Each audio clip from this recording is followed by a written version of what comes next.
importante en salud pública en estos momentos.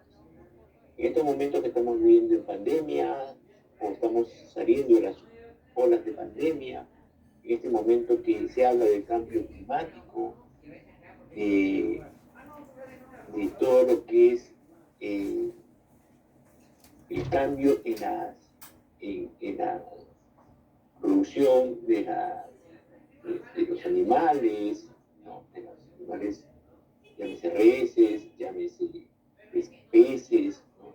Las granjas, todo eso, ¿no? La tecnología, todo eso está llevando a unos cambios que se van a expresar en antibióticos y más aún en los antimicrobianos.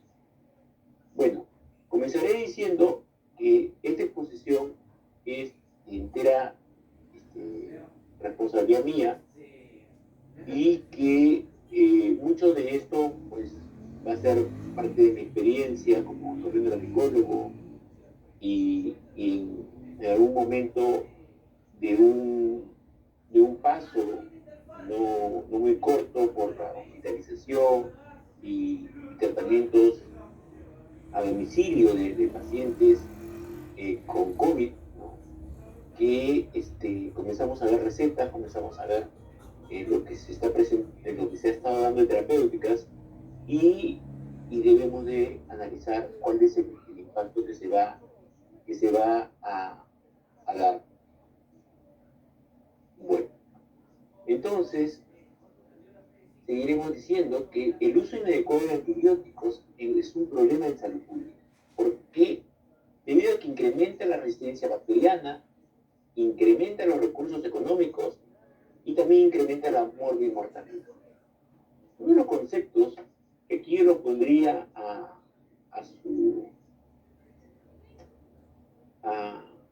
que ustedes puedan pensarlo es: si yo no tomo antibióticos, yo soy una persona sana, ¿también me tengo que preocupar de la resistencia bacteriana? Y yo le contestaría que sí, ¿no? Esto es como cuando a mí me preguntaban si yo no tengo relaciones sexuales con nadie, me preocuparía por el VIH. También me preocuparía que sí.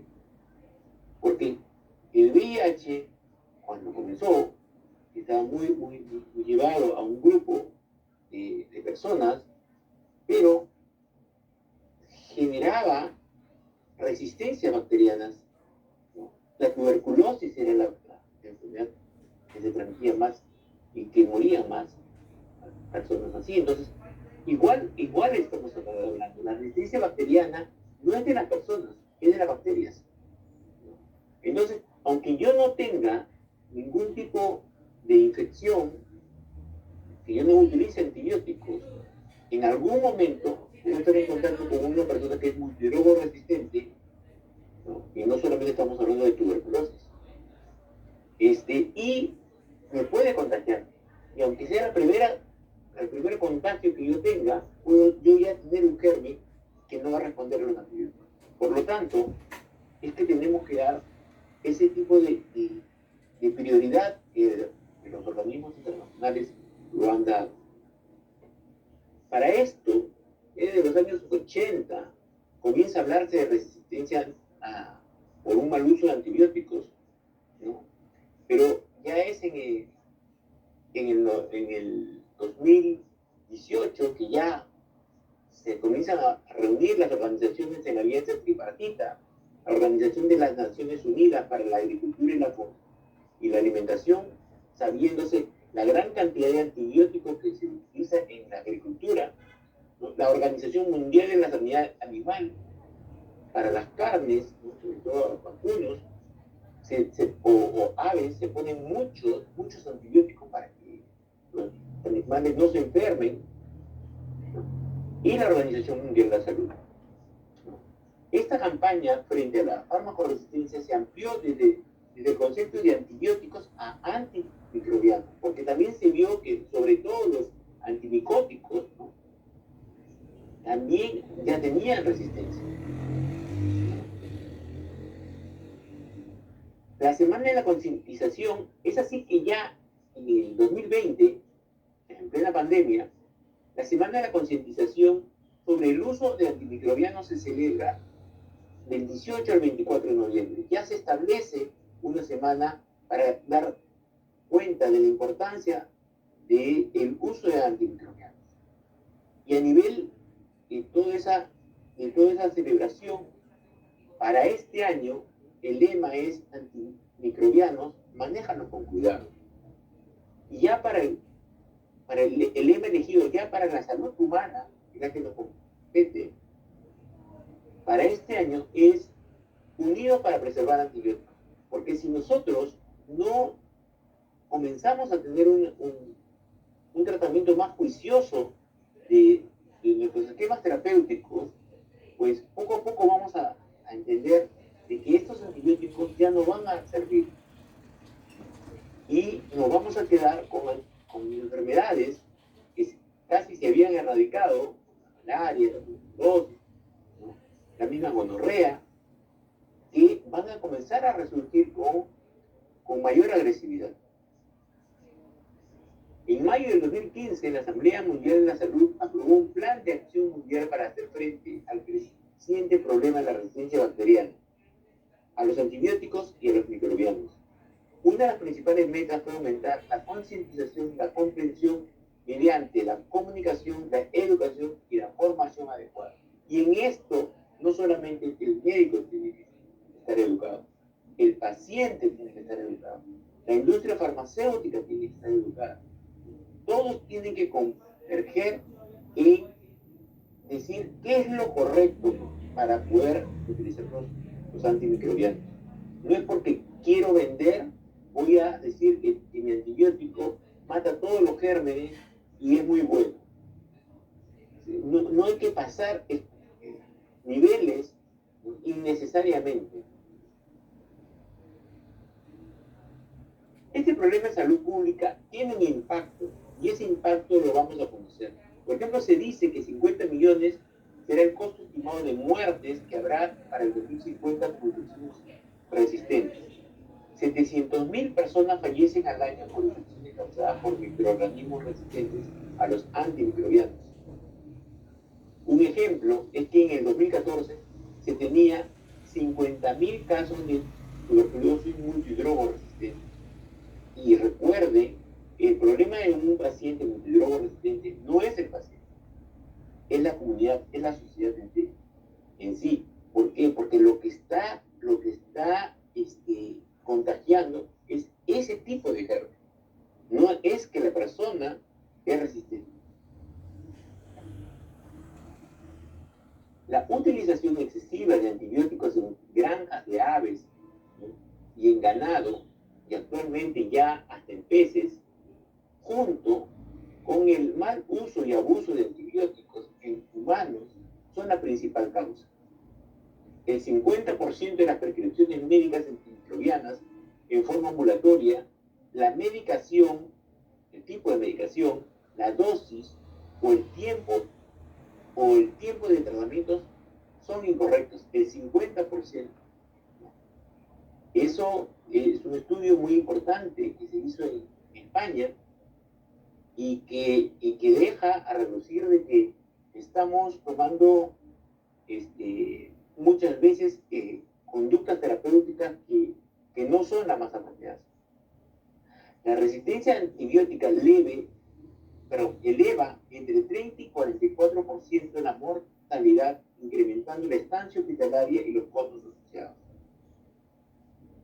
La disminución del descubrimiento de nuevos antibióticos es otro de los problemas que se nos junta. Mire que entre 1940 y 1970 se descubrieron cerca de 14 clases de antibióticos, con nuevas moléculas en cada grupo, o sea, cantidad de antibióticos. Mientras que entre 2003 y 2007, solamente 5 antibióticos fueron aprobados por la FDA. ¿Por qué es importante esto? Porque la tecnología, ¿no?, debería de promover mayor cantidad de antibióticos, mayor cantidad de antimicrobianos, ¿no? por la inteligencia virtual, por las computadoras cuánticas y todo. Pero es una realidad que no va a la par. Cada vez es más difícil. En la pandemia mismo se ha visto cómo se ha desarrollado tanto, por ejemplo, las vacunas. ¿Por qué? Porque ya teníamos un plan de salud pública. Pero, como vuelvo a reiterar, la pandemia también ha llevado a un tremendo mal uso de antibióticos y antimicrobianos. Los factores más importantes son la transición demográfica. Recuerden que el problema no es de personas, no es de bacterias. Llevamos bacterias resistentes. La migración, el turismo y el cambio climático. Con respecto al cambio climático, se dice que el cambio climático contribuye en un 2 a 4% de la resistencia bacteriana. Esto debido a un incremento de la temperatura, y ese incremento de la temperatura está promoviendo que las bacterias sean más resistentes. Entonces, pasando a otro momento de la exposición, tendríamos que pensar sobre el antibiótico ideal. ¿Cómo escoger un antibiótico? Los factores más importantes es primero la etiología o enfermedad responsable. O sea, sabemos desde pregrado de que hay localizaciones, por ejemplo, la boca con microbios o gram positivos, las vías urinarias con los gram negativos. O sea, sabemos que hay localizaciones que tienden a dar un tipo de germen. Por ejemplo, en niños es más frecuente los virales que en los adultos, ¿no? Entonces, es un poco tratar de entender eso para no estar dando el mismo esquema terapéutico para todos. Las características del paciente, ¿no? Su edad, su inmunidad, ¿no? Un paciente inmunosuprimido sí potencialmente puede dar, pues, cambiar esquemas más rápidamente o elevar la dosis. Las características del antibiótico, su espectro de acción, el patrón de sensibilidad y resistencia local, el perfil de seguridad, la farmacocinética, patología y duración del tratamiento.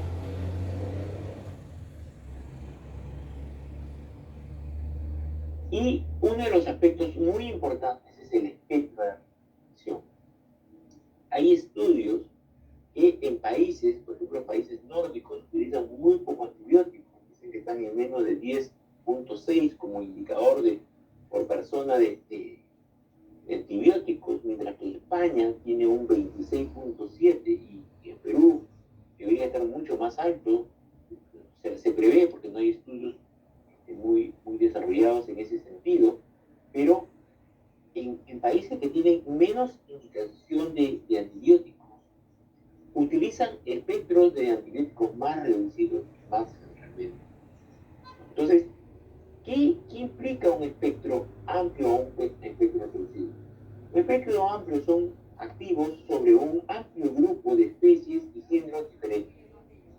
O sea, matan mucho más variedades de gérmenes, llámese bacterias, positivas, gram positivas, microbios. Por ejemplo, los aminoglucósidos son de amplio espectro, los carbapenémicos son de amplio espectro. Pero lo óptimo es utilizar espectros reducidos. ¿Por qué? Porque no va a cambiar mucho la flora, va a ser más específico. Y entre ellos tenemos a las penicilinas. Entonces, como una pequeña conclusión de lo que estamos hablando, actualmente las penicilinas siguen siendo, en comparación a las cefalosporinas, macrólidos y sulfonamidas, la terapia de elección en infección del tracto respiratorio superior. Primero, que en el tracto respiratorio superior, en las patologías agudas, siempre pensar en que potencialmente puede ser una infección viral. O sea, no es frecuente que una infección respiratoria del tracto, una infección del tracto respiratorio superior, debute con una bacteria o debute con un hongo. Existen, sí existen. La difteria, por ejemplo. Pero inicie con una infección viral. Y las secreciones, el color de las secreciones, ya sea rinorrea, el color de las secreciones no nos debería de llevar a pensar que ya es bacteriano. O sea, lo más importante es entender de que si estamos pensando en viral, va a tener una curva viral. Comienza el primer día, empeora hasta el tercer, quinto día, y ahí comienza a bajar. ¿Cómo baja? Baja en frecuencia primero y después baja en intensidad. Si está bajando y en su bajar generalmente hace un descuido el paciente y vuelve a empeorar, entonces esa segunda recaída de síntomas, eso sí es bacteriano. Eso sí hay que tratar con antibióticos. Y con antibióticos específicos, con antibióticos gram positivos, raramente anaerobios, gram positivos. El estreptococo es muy frecuente, el estafilococo es muy frecuente. Entonces, con espectros específicos. No responde cultivo. Entonces, la idea aquí es, pero generalmente uno piensa en una sinusitis, por ejemplo, hablemos de una sinusitis aguda, uno piensa en una sinusitis cuando ya tiene, debería de pensarlo cuando ya tiene 8 o 10 días, en donde el quinto día tenía que marcar un declive de la sintomatología y permanece. Entonces, ahí sí, octavo día, antibiótico. Pero no se puede estar dando antibióticos de segundo o tercer día porque llegó el paciente. Potencialmente vamos a malograr los sistemas. Sí, también se puede dar si en el quinto día los síntomas son muy exagerados. Mucha fiebre, mucho malestar, pues en ese caso sí, revalorarlo y dar. Pero no es lo usual. Entonces, ese es un poco como para poderlo tener en cuenta de que los antibióticos en general debemos de, en infecciones respiratorias, las laringitis, 99% son virales, las agudas son virales, las faringitis, 70% son virales, más si hay úlceras, hepatitis, herpes, gingivitis lactosa mayor y menor. Basta que haya una afta en cualquier parte de la boca para que duela la garganta y eso pasa a ser todo viral. Entonces, entender un poco que no es una retórica mirar nomás la garganta, hay que tratar de ver si esto sigue siendo viral porque potencialmente es viral o ya tengo que estar con un antibiótico. Entonces, ese es un poco los esquemas. Si hay una faringitis con mucha mucosidad, ¿no?, y está en el segundo o tercer día, potencialmente es viral. Si tiene mucha tos, potencialmente es viral.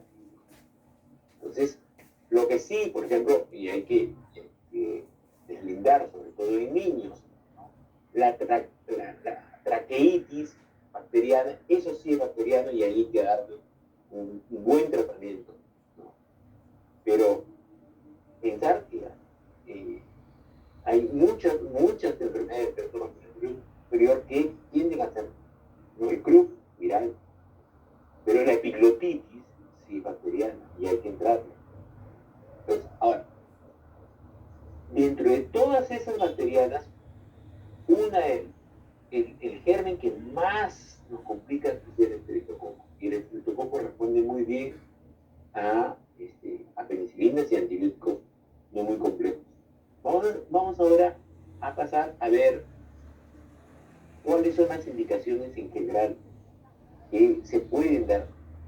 Las infecciones de oído de las penicilinas, las infecciones de oído, nariz y garganta, especialidad por el estreptococo.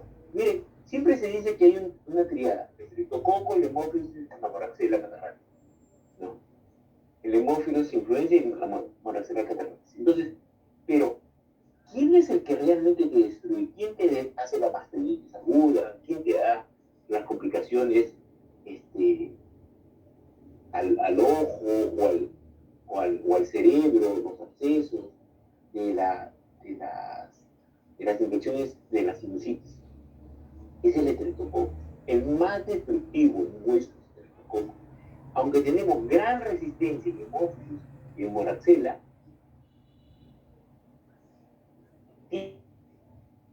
sintomatología, pero se tienden a autolimitar. No es que te destruyen tanto como el estreptococo, sí es muy peligroso y por suerte puede responder a antibióticos no muy complejos. Otra infección importante es en la boca, dientes y mandíbula. Siguen siendo los anaerobios y el estreptococo que son el germen más común. Yo he visto odontólogos con familiares que hemos ido acompañándolos que dan pues ciprofloxacino, ¿no? Que dan otro tipo de antibióticos más complejos al estreptococo sin tener ningún tipo de comorbilidad. Entonces, creo yo que deberíamos de tener muy en cuenta que cuando tenemos claramente una ubicación y un paciente apropiado, dar un tratamiento específico, espectro reducido contra las infecciones causadas por el estreptococo es una buena alternativa, ¿no? Por ejemplo, la porculosis, el linfético, la erisipela, ¿no?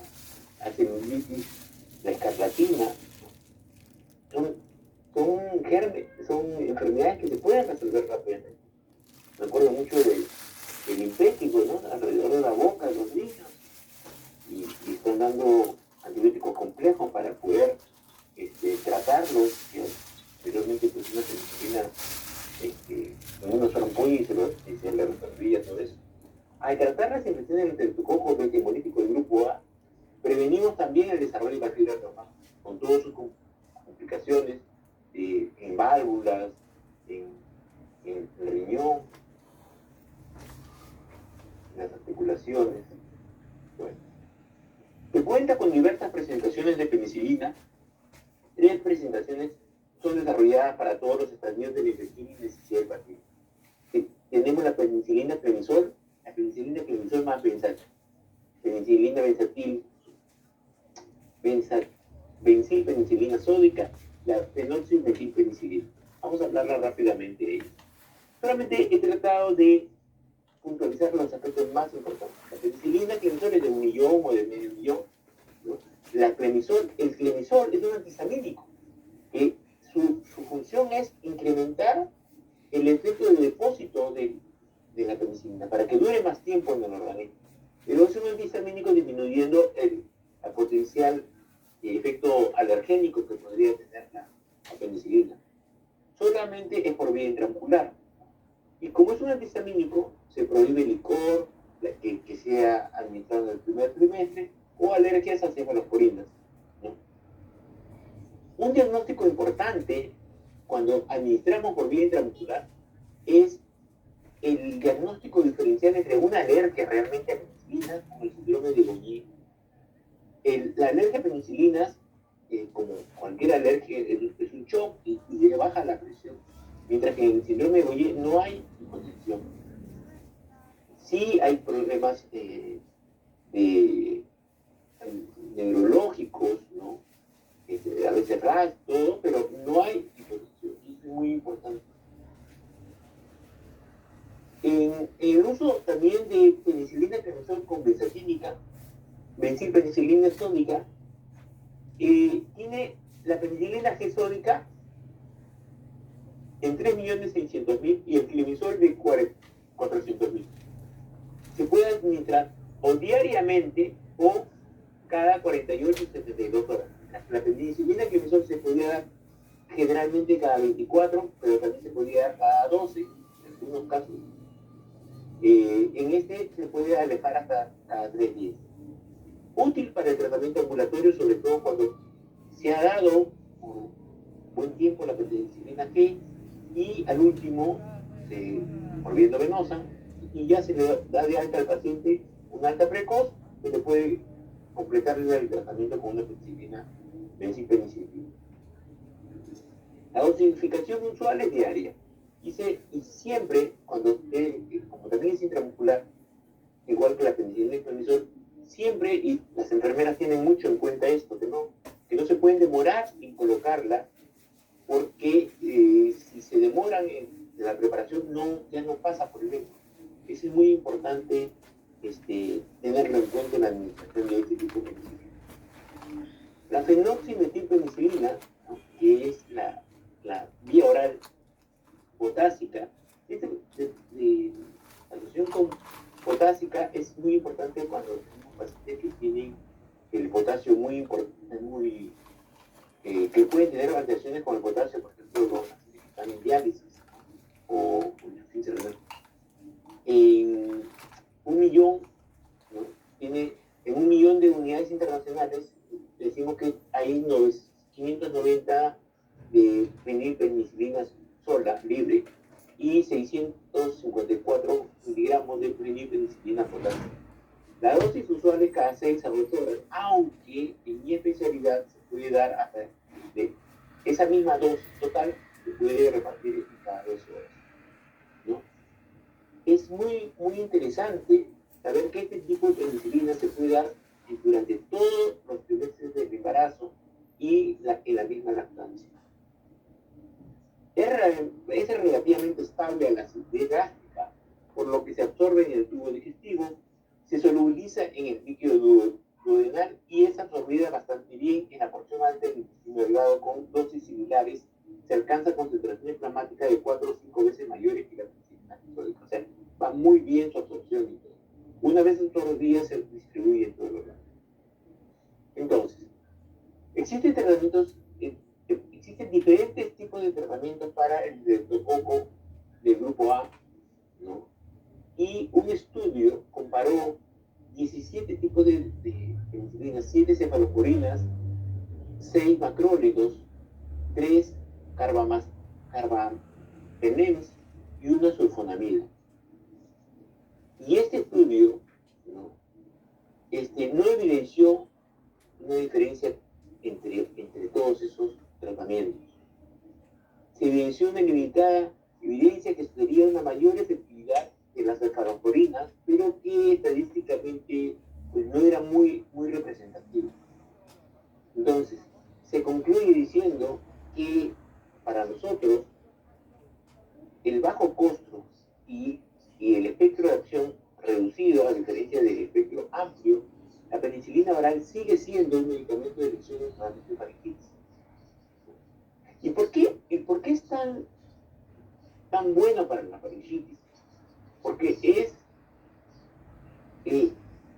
no es bacteriostática, es bactericida, actúa rápidamente y justamente actúa sobre los gérmenes más importantes, como les digo, el estreptococo, más importantes para este tipo de enfermedad.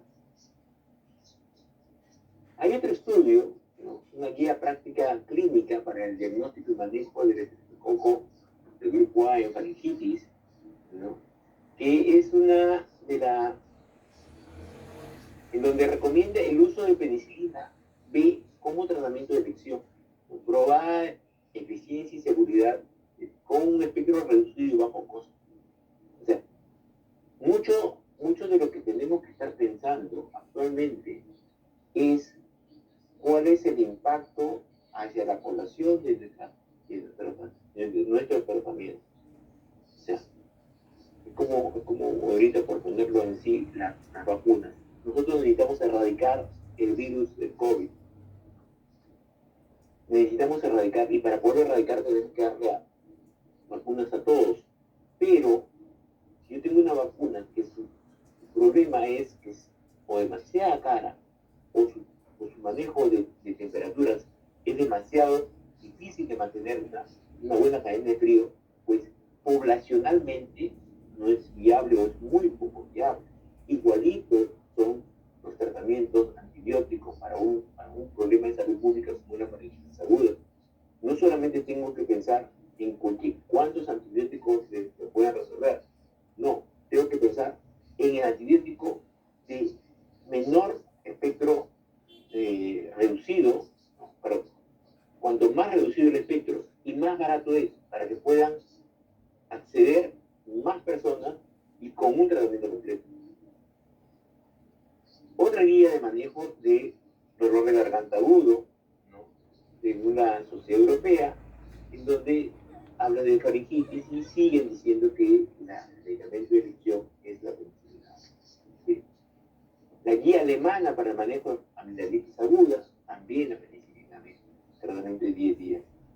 Entonces, este medicamento, que para una infección tan frecuente como la faringitis, sigue estando dentro de las principales guías, tiene efectos adversos, sí los tiene. Aunque son bajos, como ustedes lo ven, 1%, 0.1%, o menor de 0.1%, hay que tenerlos en cuenta. Con las náuseas, los vómitos, la pérdida de apetito, distensión abdominal, persistencia, diarrea, sequedad bucal, transitoria, cambios del gusto, ¿no? La enterocolitis pseudomembranosa, que es tan conocida por la clindamicina, ¿no? La decoloración dental reversible, sobre todo la fenoxmetilpenicilina, las reacciones alérgicas cutáneas, como el síndrome de Steven-Johnson, la necrólisis epidérmica tóxica, ¿no?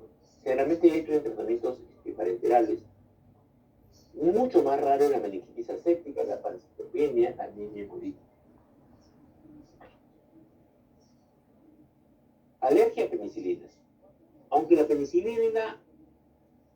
alergia a penicilina se informa hasta en un 10% de la población, faltan datos que respalden la verdadera incidencia, ya que la alergia a la penicilina solo se confirma en raras ocasiones.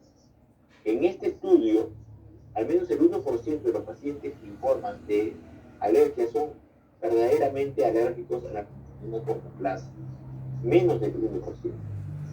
Eso se vio en el Journal, un artículo del Journal de Canadá, ¿no? Sobre farmacia hospitalaria, en 2017. En otro artículo, ¿no? De la alergia a penicilina reportada en niños, ¿no? del 2020, la alergia a penicilinas se sobrediagnostica y esa a menudo es incorrecta, y a la etiqueta se ha aplicado por primera vez durante la niñez. Un correcto diagnóstico proporciona un mecanismo para reducir el uso de por vida de un antibiótico más amplio y antibióticos menos efectivos. Entonces, generalmente cuando uno habla de alergias a antibióticos, generalmente todos preguntamos si es alérgico a penicilina, como que fuera la única causa de alergia, o que es mucho más frecuente. Bueno, no es tan así, es menos del 1%, ¿no? Que generalmente se puede presentar a penicilina, ¿no? Y a veces es un fenómeno de Gonier que hubo por vía parenteral y no necesariamente es por vía oral. Pero pues siempre hemos cuidado en el caso. Termino diciendo un pequeño caso clínico para que veamos cómo es que se presentan algunos pacientes. Un paciente con diagnóstico de amigdalitis estreptocócica, o sea, claramente le duele la garganta, las amígdalas están congestivas, con secreciones purulentas en ambas amígdalas, ganglios en el cuello, el paciente con fiebre, y claramente uno dice, bueno, esa es una amigdalitis estreptocócica, es más, su hermano también lo ha tenido, ¿no? Pero este paciente tiene como antecedente que por un tratamiento prolongado con antibióticos de amoxicilina más ácido clavulánico, de ciprofloxacino, ceftriaxona, clindamicina, por una sinusitis crónica, que después de muchos tratamientos y múltiples placas radiográficas simples, que siempre tenían velado un seno maxilar, seguían dando antibióticos. Llega un momento en que alguien toma una tomografía de las partículas calcáreas en el seno maxilar y diagnostica una bola fúngica, generalmente aspergilomas. El tratamiento de una bola fúngica es quirúrgico. Operan, sacan el hongo y se acabó el paciente. Pero ¿qué se hizo con este paciente? Se hizo que sus gérmenes sean resistentes a los múltiples antibióticos que ha estado recibiendo, o potencialmente puedan ser resistentes. Con esto trato de explicar un poco de que no porque hay una sinusitis y no respondió a un antibiótico, le tengo que seguir dando más antibióticos. Potencialmente hay que ver cuál es la causa, porque una sinusitis crónica generalmente no es un problema infeccioso, no es un problema per se que se resuelve con antibióticos. Hay que analizarlo más apropiadamente y la mejor forma de analizar una sinusitis crónica es una tomografía. Refiere además que usualmente tomaba amoxicilina cada vez que le doy la garganta. Muchos, y eso pongo a colación en este segundo párrafo, que el punto está en que hay una buena cantidad de personas que se automedican, que apenas le duele la garganta, toman su amoxicilina. Todas esas hábitos culturales que tenemos que erradicarlos, porque un antibiótico que hace unos 20 o 30 años curaba hasta fiebre tifoidea, ahora pues casi ya no se puede utilizar. Actualmente presenta odinofagia y secreciones en ambas amígdalas con adenopatía cervical sensible, que decía ¿cuál es el tratamiento a seguir? ¿Cuál sería el manejo médico de este paciente? Y termino con esto, dejándoles a ustedes un poco de esa discusión tan importante que deberíamos de tenerlo siempre presente. ¿Cómo es que vamos a ver a nuestros pacientes a partir de esta charla o de los múltiples conocimientos que comencemos a buscar sobre resistencia bacteriana? Muchísimas gracias y estoy bien a tu disposición para la ronda de preguntas. Doctor Peralta, muchísimas gracias por su ponencia. Tenemos algunas preguntas. Una de ellas es, en infecciones del tracto respiratorio superior, ¿es mejor penicilina o cefalosporina y por qué? Bien. En general no hay mucha diferencia. Los dos son bactericidas. Los dos tienen casi los mismos espectros, pero en costos sí. En costos claramente las cefalosporinas son más caras que las penicilinas. Y ni qué decir de la ceftriaxona. Hay esquemas terapéuticos que hay, por ejemplo, una otitis media aguda y 3 días de ceftriaxona. Pero un antibiótico tan bueno que había salido para manejo intrahospitalario, ahora pues porque duele la garganta le ponemos ceftriaxona. Da pena cómo estamos maltratando un antibiótico tan bueno. Yo en general digo, las penicilinas en general debe de ser nuestra primera opción. Debe ser. Y lo bueno de la penicilina es que, como ustedes lo han visto, ¿por qué llegamos a millones? Porque la gran mayoría de resistencias bacterianas se resuelve elevando la dosis. Solamente elevando la dosis. Entonces, si yo creo que este paciente tiene una infección por estreptococo o por un germen anaerobios, positivos, que yo lo puedo resolver volver. Y dije, doctor, pero hace 2 meses he tomado antibióticos, perfecto. Le subo un poco más la dosis. Y normalmente también. Acuérdense que las penicilinas, su esquema o sea, su forma de actuar está en función del tiempo y no de la concentración. ¿Qué cosa quiere decir? Que si yo le doy, controlo más los tiempos, le doy más frecuente, mantengo una mejor reacción al kernel que dándole partiéndolo en pocas veces, ¿no? O sea, cada 12 horas, no, cada 8 o cada 6, no importa. Los primeros días para que podamos dar un mejor tratamiento. Gracias. Gracias, doctor, por su respuesta.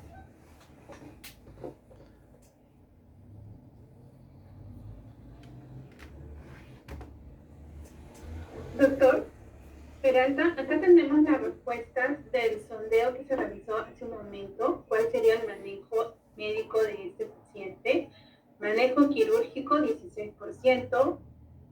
Cefalosporinas de tercera o cuarta. Como le decía, es una mielitis estreptocócica. Una mielitis estreptocócica es estreptococo y deberíamos de tratarlo claramente con un antibiótico bactericida de inicio, ¿no? Para que pueda responder más rápidamente. La penicilina, ¿no? La mielitis estreptocócica es una penicilina benzatínica puede rápidamente asegurar un tratamiento. Ese es para mí, tratamiento quirúrgico para una estreptocócica no lo veo como una opción. Dar tercera, cuarta generación, tampoco, porque el problema sigue siendo, o sea, no confunden los antecedentes, que era un tratamiento que nos induce un poco a pensar que puede haber algún tipo de resistencia, pero una mielitis estreptocócica en nuestra población tiende a tener una poca resistencia bacteriana y al final de cuentas lo vamos a ver cuando comencemos a responder al segundo día la respuesta a antibióticos y más del 80% debería de estar respondiendo.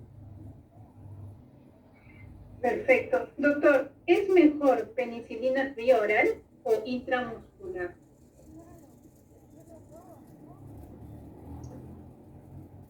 ¿En quién vía oral? Gestantes. En eso no lo pienso. Gestantes. Porque me asegura es el antibiótico más seguro que tenemos. ¿En quién intramuscular? Hay personas que creen mucho en el intramuscular. O sea, doctor, a mí los antibióticos me van mal. Doctor. Yo me olvido, no me gusta tomar pastillas, me atraganto con las cápsulas, no pasa. Doctor. Una opción. Otra opción es, doctor, yo sufro de gastritis, acabo de estar tomando pastillas, yo tomo muchas pastillas y necesito asegurar el tratamiento intramuscular. Rapidez de tratamiento intramuscular. La penicilina, lo que pasa es que a veces entramos en moda, pero si ustedes comentaran con los médicos que lo han utilizado regularmente, es bien difícil dejar de utilizar una penicilina cuando te está funcionando bien para algunos diagnósticos, ¿no? Ya uno no quiere arriesgar con otros tratamientos. Primero que me derroten en penicilina y después irse con todo. Gracias, doctor. Tenemos otra pregunta. ¿Cuál es el esquema de tratamiento con penicilina en pacientes con estreptococo B hemolítico tipo A?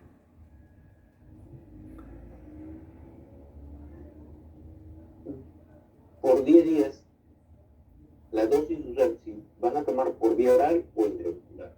Yo generalmente comienzo intramusculares. De mis para mí clindamycin. Comienzo con intramuscular 3 días. Yo con 3 días ya sé si me va a responder o no me va a responder, porque si me responde con clindamycin me va a responder por vía oral. Pero si no me responde con clindamycin, disculpe, es resistente a penicilina. Por lo tanto, aunque yo le dé vía oral o le siga dando 10 días de intramuscular, no me va a responder. Pero si yo le pongo clindamycin, el primero o segundo día con su Dexa, todavía el primer día, el paciente está pero feliz, porque al día siguiente ya se paró, ya se paró. Al otro día mejor. Y le acabo 7 días con vía oral. O Gracias, mínimo doctor. un día después de que ya está bien. Y por último, uso de penicilinas en celulitis de un diabético, monoterapia o terapia dual. Difícil porque en un diabético yo pediría cultivos. O sea, de inicio voy a dar un tratamiento como esquema regular, pero se comenzaría con cultivos para poder después regular, ¿no? Generalmente por costumbre uno utiliza combinaciones en diabéticos. ¿Por qué? Porque ya estamos hablando de un mundo suprimido y controlar bien la glicemia. Gracias, doctor. Doctor, tenemos una última pregunta. ¿Cómo se detecta la alergia a penicilina? ¿Cómo se manifiesta? Hay diferentes tipos de grados de alergia, ¿no? Desde que ronchas, sentirse edemas, ¿no? Pero todas las alergias tienden a ser hipotensión, ¿no? El síndrome de Goñé, que es uno de los diagnósticos diferenciales de ese tipo de alergia, sobre todo los intramusculares. El paciente se siente medio oído, que se siente desconectado, se puede hasta caer, sentirse mal, pero no hay baja de presión. Ese es lo llamativo de esto. Cuando uno tiene un paciente que ha hecho una reacción, uno siempre le va a tomar la presión porque puede estar en shock.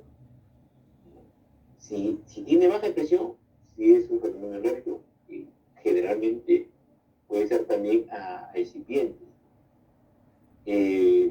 porque a todo uno puede ser. Ese es uno. Una de las cosas frecuentes que también hemos visto es fiebre por penicilina y cefalosporina también. Fiebre cuando tenemos pacientes que estamos tratando y al segundo día comienzan a tener fiebre, pero sin alteración de la fórmula leucocitaria. No hay leucocitosis, no hay nada. El paciente se siente bien, pero está muriendo. Hipertermo. Gracias. Doctor, nos siguen llegando las preguntas. Ahora sí, la última. Doctor, pero en el caso hay que evaluar, ya recibió un cóctel de antibióticos y volver a un medicamento básico, no creo que sería algo recomendable. Se debería evaluar un absceso pero amigdalino, ya que presenta la mayoría de los síntomas. ¿No cree que sería reevaluación clínica y una posible cirugía? Ya. Primero, absceso periamidalino, la clínica no es amígdalas. O sea, en un absceso piramidalino, la infección no son las amígdalas. Está en el espacio periamidalino. Entonces, ¿cuál es la clínica de un absceso piramidalino? Es el paciente se queja generalmente de un dolor unilateral. O sea, me duele esta amígdala del causa. Primer punto. No le duelen las dos. Primer punto. Segundo, cursa con trismus. O sea, no abre la boca.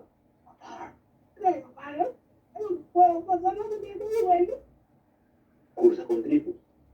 Habla como si estuviera quemándole la boca, como papa caliente, dice. Segundo. Tercero, la úvula. La úvula está edematizada y se va para el otro lado. Cuarto, el paladar está hematizado y la adenopatía es unilateral. Entonces, si todo eso coincide, puede haber fiebre o no, si todo eso coincide, coges tu jeringa de 20, tu aguja 18, te vas a la zona fluctuante y aspiras. Ingresas 1 centímetro máximo. Y aspiras y vas a sacar la pus. Pero, en este caso, no. La úvula no se ha dicho que hay edema de úvula. Son simétricas. Las amígdalas están congestivas, rojas, con secreciones. Es una amigdalitis. Eso no es absceso, es una amigdalitis. Ahora, que ha dado un montón de antibióticos anteriormente por una bula, es más, puede estar años, meses con antibióticos y antibióticos. Pero en una amigdalitis estreptocócica, que está ese paciente debutando con una amigdalitis estreptocócica, lo primero que tengo que pensar es que tengo un estreptococo. Y como estreptococo, en general, cogido un estreptococo de la comunidad, su resistencia bacteriana es mínima. Hay rangos que hablan de 4% a 60% según las cosas. ¿Cierto? O sea, si esto estuviéramos pues en una población que en provincia casi no hay servicios de salud, pues va a estar 4%. Si este estreptococo, aunque sea en la casa, es de una zona mucho más turística, probablemente sea más. Pero seguimos pensando de que el estreptococo potencialmente no tiene resistencia. Entonces, entro con un tratamiento parenteral para poder rápidamente disminuir la posibilidad de reumáticas y otras complicaciones que puedan dar glomerulonefritis estreptocócica, porque estamos tratando un estreptococo. Entro con parenteral y después me paso por fiebre. Pues ese es mi esquema.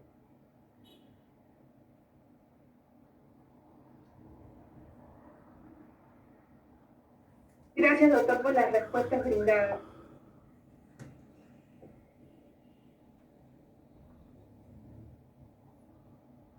De salud pública, incrementando la resistencia antibiótica, incrementando la morbimortalidad, asimismo incrementa el consumo de recursos económicos.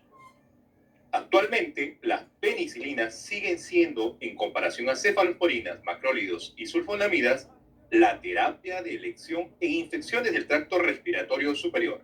Para ello, usted cuenta con megacilina. La siguiente.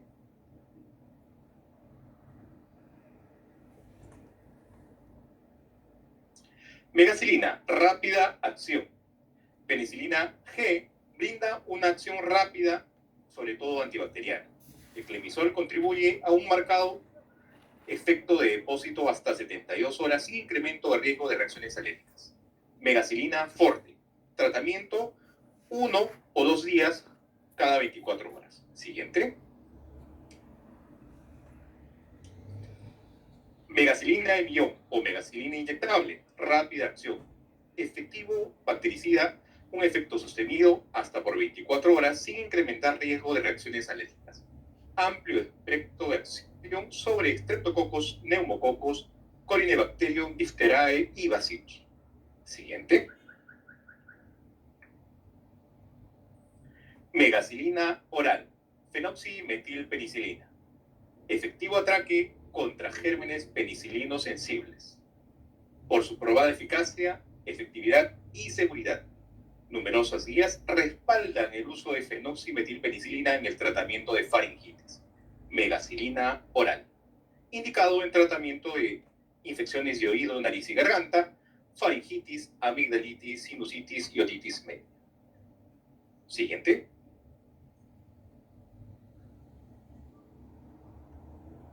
Megacilina inyectable, megacilina oral y megacilina forte, 3 presentaciones de nuestro producto estrella de la noche, megacilina. Siguiente.